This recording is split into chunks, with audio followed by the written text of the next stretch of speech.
یارو مسیح بات کی تھی جن کی انتظار، راہ تکتے جن کی کروڑوں ہی مر گئے، کروڑوں ہی مر گئے۔ مسجد مبارک سے ملحق مشرقی جانب یہ وہ بابرکت کمرہ ہے جسے سرخ چھینٹوں کے نشان والا حجرہ کہا جاتا ہے۔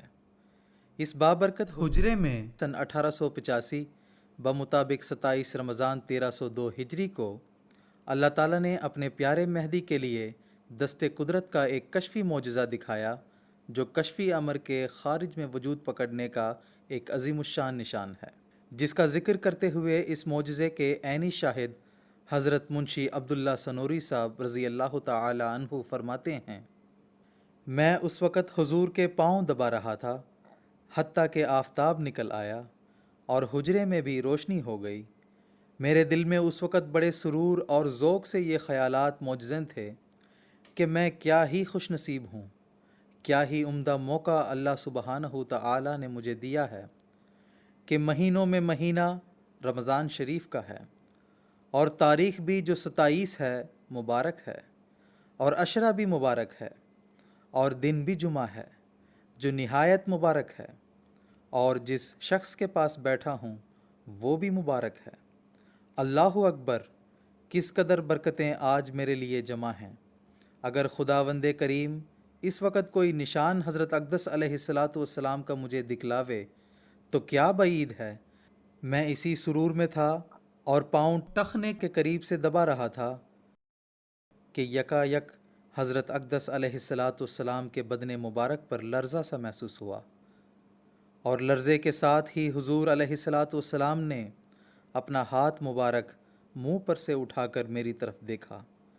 اس وقت آپ کی آنکھوں میں آنسو بھرے ہوئے تھے، شاید جاری بھی تھے، اور اسی طرح منہ پر ہاتھ رکھ کر لیٹے رہے۔ تبھی میں نے حیرت زدہ ہو کر بچشم خود دیکھا کہ حضور علیہ السلام کے ٹخنے پر ایک سرخی کا قطرہ پڑا ہے۔ میں نے اپنے دائیں ہاتھ کی شہادت کی انگلی اس قطرے پر رکھی تو وہ قطرہ ٹخنے اور انگلی پر بھی پھیل گیا۔ ابھی میں اسی حیرت و استعجاب میں تھا کہ حضور علیہ السلام کے کرتے پر بھی سرخی کے چند تازہ نشان دکھائی دیے۔ مبہوت ہو کر آہستہ سے اٹھا اور ان قطرات کا سراغ لگانے کے لیے چھت کا گوشہ گوشہ پوری باریک نظر سے دیکھ ڈالا، لیکن کوئی سراغ نہ ملا۔ ناچار بیٹھ گیا اور دوبارہ پاؤں دبانے لگا۔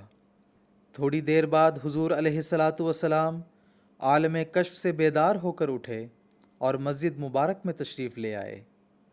اس دوران میں نے حضرت صاحب سے سوال بھی کر دیا کہ حضور، آپ پر سرخی کہاں سے گری ہے؟ حضور علیہ السلام نے بے توجہی سے فرمایا کہ آموں کا رس ہوگا۔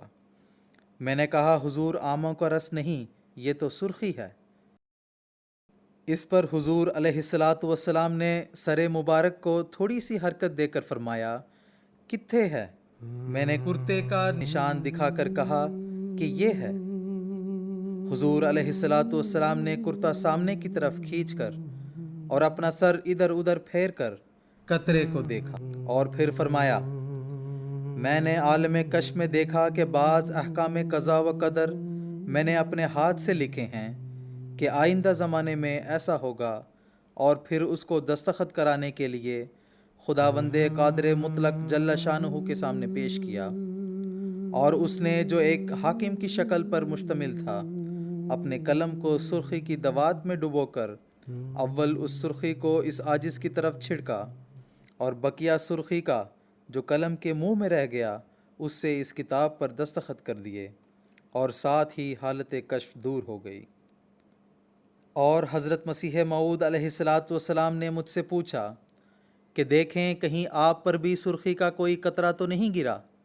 میں نے کرتا کو دیکھا تو وہ بالکل صاف تھا، مگر ململ کی سفید ٹوپی پر ایک قطرہ موجود تھا۔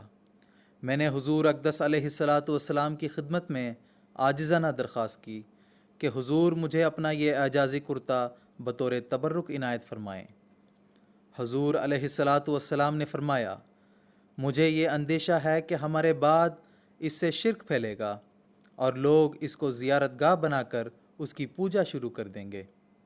میں نے عرض کی، رسول اللہ صلی اللہ علیہ وسلم کے تبرکات جن صحابہ کے پاس تھے وہ مرتے ہوئے وصیتیں کر گئے کہ ان تبرکات کو ہمارے کفن کے ساتھ دفن کر دینا، چنانچہ ایسا ہی کیا گیا۔ میں بھی مرتا ہوا وصیت کر جاؤں گا۔ اس پر حضرت اقدس علیہ الصلاۃ والسلام نے فرمایا، ہاں اگر یہ عہد کرتے ہو تو لے لو۔ چنانچہ حضرت صاحب نے جمعے کے لیے کپڑے بدلے اور یہ کرتا منشی صاحب کے سپرد کر دیا۔ سرخی کا رنگ ہلکا اور گلابی مائل تھا، جس میں 43 برس گزرنے کے باوجود خفیف سا تغیر نہیں ہوا تھا۔ بالآخر 7 اکتوبر 1927 کو حضرت منشی عبداللہ صاحب سنوری رضی اللہ تعالیٰ عنہ کی وفات پر یہ بیش قیمتی یادگار بھی حضرت اقدس علیہ الصلاۃ والسلام کی وصیت کے مطابق آپ رضی اللہ تعالیٰ عنہ کے ساتھ سپرد خاک کر دی گئی۔